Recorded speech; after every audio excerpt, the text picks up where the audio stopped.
Play off போவாங்களா? IPL ஆரம்பிக்க போதுங்க. RCB, GT, Punjab, Mumbai, DC, KKR, எல்எஸ்ஜின்னு சொல்லி எல்லாருமே பிளே ஆஃப் ரேஸுக்கு தயாராக இருக்காங்க. எலிமினேஷன் பார்த்தீங்கன்னா கேகேஆர், ராஜஸ்தான், சன்ரைசர்ஸ் அவங்க அஃபிஷியலாக எலிமினேட் ஆகிட்டாங்க. அதாவது ஒரு தரமான T20 கிரிக்கெட் திருவிழா உங்களுக்காக காத்திருக்கு. ஏன்னா டிசி 3 மேட்ச் இருக்குது. ஜிடியும் ஆர்சிபி நீங்கள் கணக்கில் சேர்க்க வேணாம். ஏன்னா அவங்க 2 பேர்த்துக்கு 3 மேட்சஸ் இருக்குது. அதில் ஒன்றில் ஜெயிச்சாங்க அவங்க ஈஸியாக குவாலிஃபை ஆயிடுவாங்க. அடுத்த 2 போட்டிக்கு யாருக்கு தான் மேட்ச்சு? பஞ்சாப், மும்பை, டிசி இருக்குது. கேகேஆருக்குன்னு 2 மேட்ச் இருக்குது. அவங்க ஜெயிச்சாலும் பெரிய இம்பாக்ட் அது அடுத்த டீமை பார்க்குற மாதிரி இருக்கும்.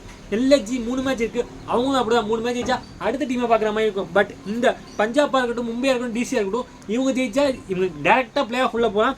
ஷெட்யூலும் அதுக்கு ஏற்ற மாதிரி அமைஞ்சிருக்குங்க. டிசிக்கு பார்த்தீங்கன்னா ஜிடியோட ஒரு மேட்ச், எம்ஏயோட ஒரு மேட்ச், பஞ்சாபோட ஒரு மேட்ச். எம்ஏக்கு பார்த்தீங்கன்னா டிசியோட ஒரு மேட்ச், பஞ்சாபோட ஒரு மேட்ச். பஞ்சாபுக்கு பார்த்தீங்கன்னா ராஜஸ்தானோட, டிசியோட, எம்ஏயோட ஒரு சுவாரஸ்யமான திருவிழா காத்துட்டு இருக்கு. இதே மாதிரி வீடியோ நம்ம சேனல் லைக் பண்ணுங்கள், சப்ஸ்கிரைப் பண்ணுங்கள். Thank you guys.